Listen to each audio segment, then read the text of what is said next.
Hi guys, how's it going? Hi guys, how's it going? I'm Steve Austin. So here we are. We are still in quarantine, so you know where I'm at. I am in my man's den. I'm in my man cave. I'm in at home. My wife is still at work, and I don't like it. I don't like being home, but you know what? It's the best thing for us to do right now. So there you go. Had to run. Basically been to the grocery store and back,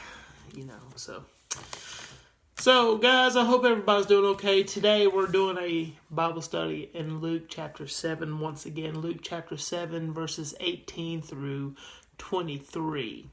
Verses 18 through 23 in Luke chapter 7, so y'all have time to go there.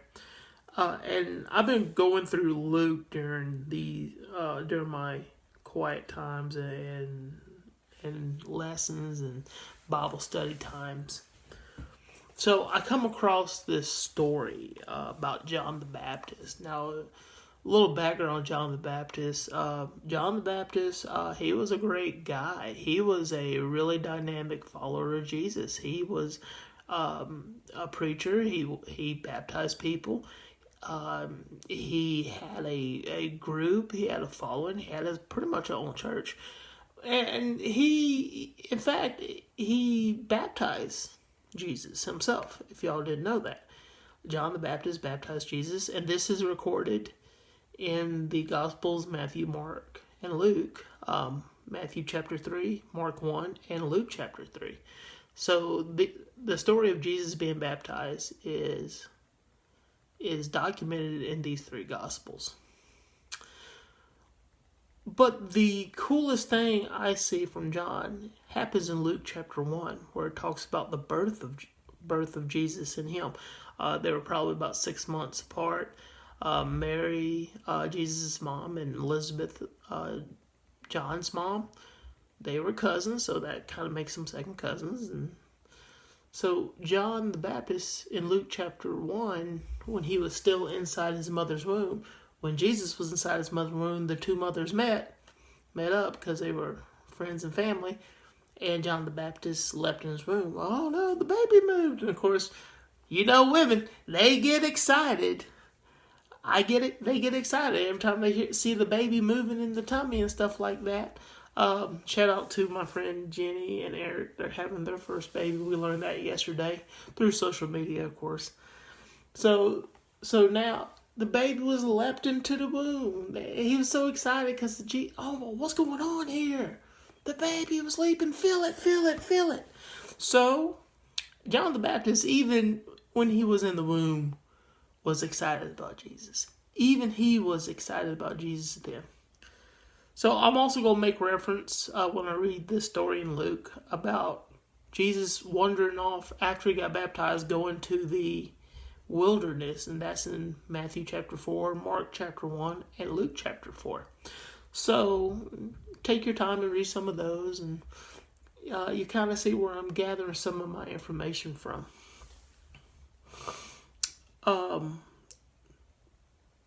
So let's go ahead and start with verses 18 and 19 in Luke chapter 7.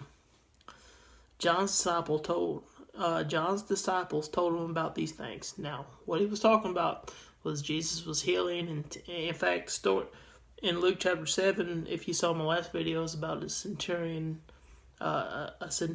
healing, asking Jesus to heal a servant, and Jesus in chapter 7 just raised a boy from life. So Jesus was doing remarkable things. Jesus was doing great things. So these things that John's disciples told him about was stuff like that. Jesus was healing, fixing blind people, fixing deaf people. Ashley wishes Jesus would heal my hearing because I don't listen to her half the time, she tells me. So let's get back to the verse. John's disciples told him about all these things. So John summoned two of his disciples and sent them to the Lord. That's verse 19. So keep in mind, I told you I was going to make mention of him going into the wilderness after he got baptized. So Jesus ran to the wilderness to kind of be with God and got tempted and all this stuff. after he got baptized by John the Baptist. So there's no social medias, there's no cell phones. Oh man, there was barely TV, not even rotary dial phone. There was nothing like that. There was nothing like that. So they probably lost a little bit of touch. But he knew who Jesus was. In fact, when he baptized him, as recorded in Matthew 3, he said, I'm not worthy for you to be baptized, but Jesus says, yes, you are. So, he knew who Jesus was, and he's hearing all this stuff from his disciples, his followers, his people that he's mentoring.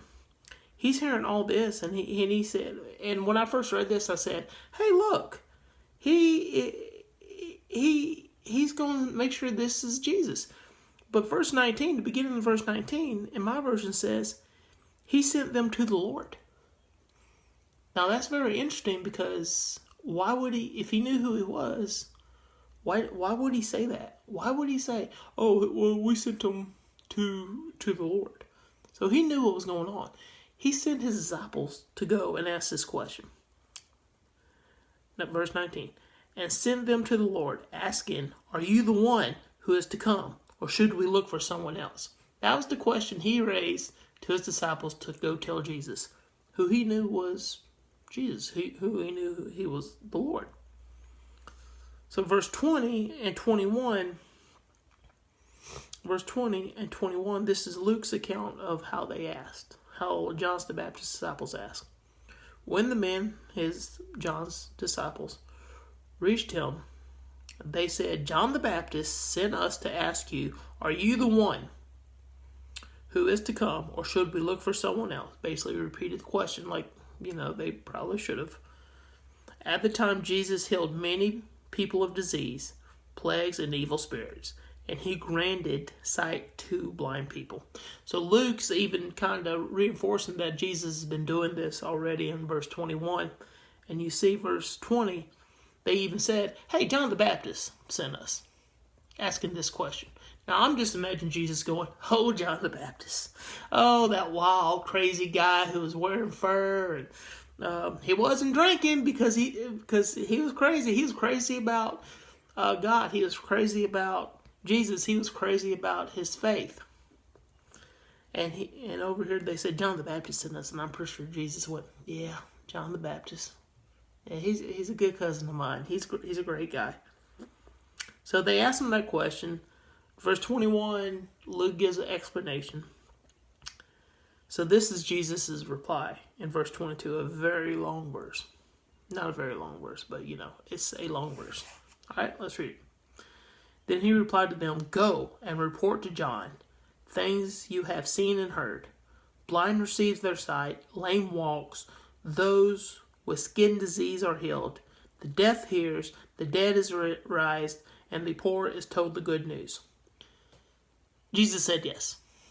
If you want to get down to it, Jesus just used a big run-on sentence, a big compound sentence, a big long sentence about, he just said yes. And this is the question I get from, people who don't go to church a lot, and people who, younger people, thought, why didn't you say yes? Well, good question. Why didn't he say yes? That's just not the way they was written stuff. Hey, people liked explanations back in the day. Go report to John, blah, blah, blah, blah, blah, blah, blind receives sight, blah, blah, blah, lame walks, blah, blah, blah, yada, yada, yada. And these are very important words. Especially verse 23 is a very important words he says. And anyone who is not offended because of me is blessed. Now, last night, I had a Zoom meeting with a lot of my students. And I asked this question, and this is one of the questions I really hit. What does that mean? What does that mean? And anyone who is not offended because of me is blessed. Well,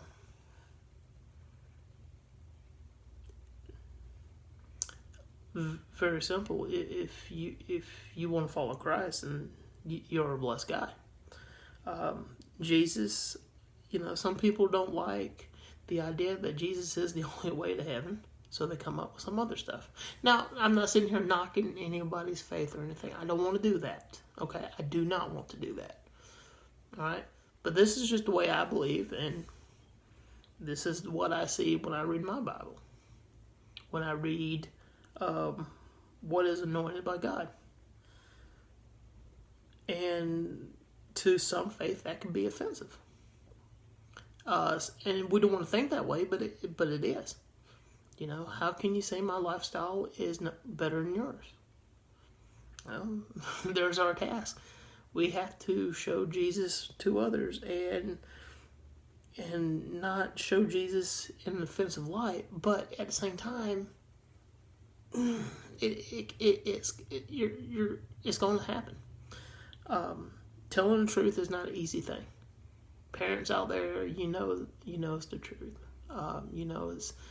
You just don't let your kids go crazy because you try to protect them. You don't let your kids do whatever they want because of the consequences. You try to teach them the consequences. Sometimes discipline them hurts. Sometimes that does. Sometimes hearing the truth hurts. And anyone who is not offended of me is blessed. Basically, we're blessed if we follow Jesus. There's 3 takeaways you need to get out of this lesson. Okay. First one is allow others to seek Jesus. You notice in verse 19, he sent them to the Lord, and that kind of kept on coming at me during this week of preparing for all this. He sent them to the Lord. He sent people. He sent other people to go check this out. He knew what was going on. He knew about Jesus. He knew about what was everything and all that. But he sent other people to go see for themselves. Go hear it for yourself. Go talk to them yourself. Go. Allow others to seek them. And number two kind of goes hand in hand with it. And something that kind of goes with verse 23 about one of my favorite verses this week. And anyone who is not offended because of me is blessed. Tell others about God, but allow them to make their own decisions. That is the biggest key.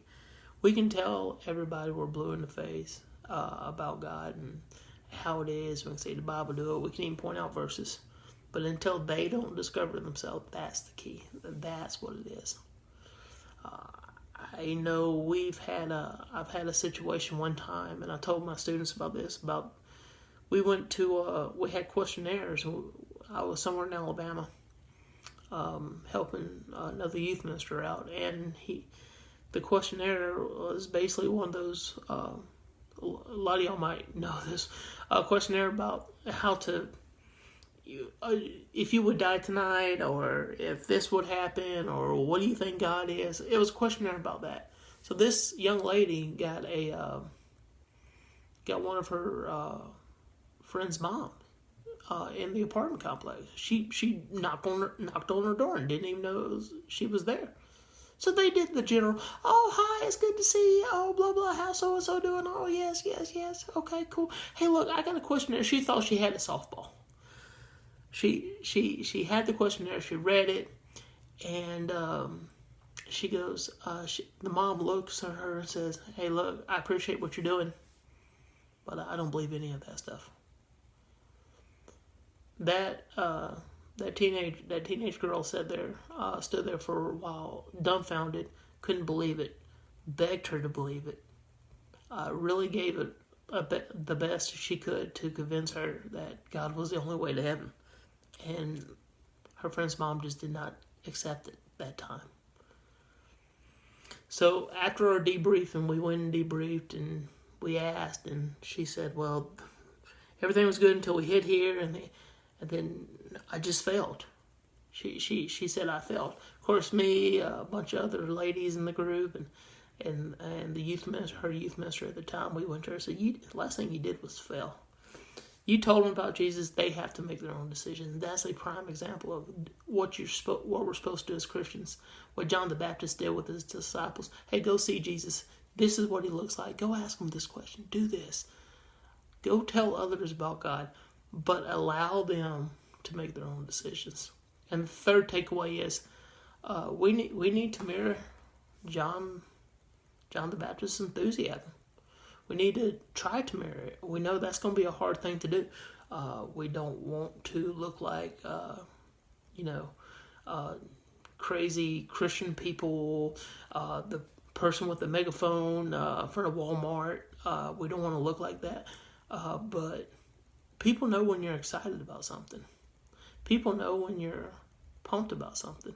People know when you are a Christian, even if you don't say anything. People know this. And we should do our best to match or strive to go to John the Baptist's enthusiasm with Christ. Remember, he died because of this, guys.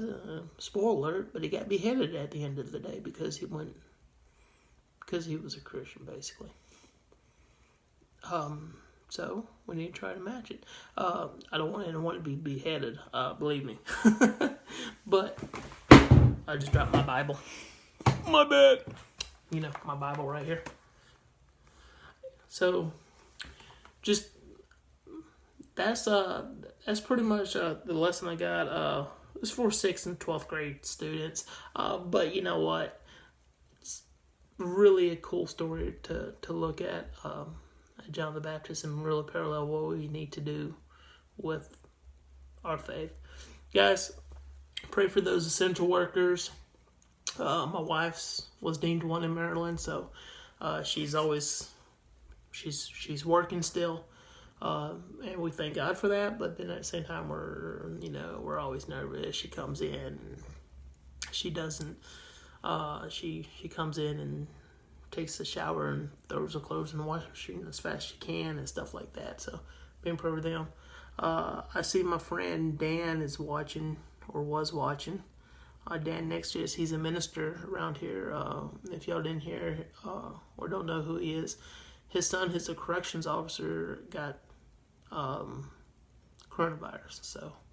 So y'all just be in prayer for his son and his family when they're going through this. He's also my tax guy, so he's helping me. He helped me with my taxes last year.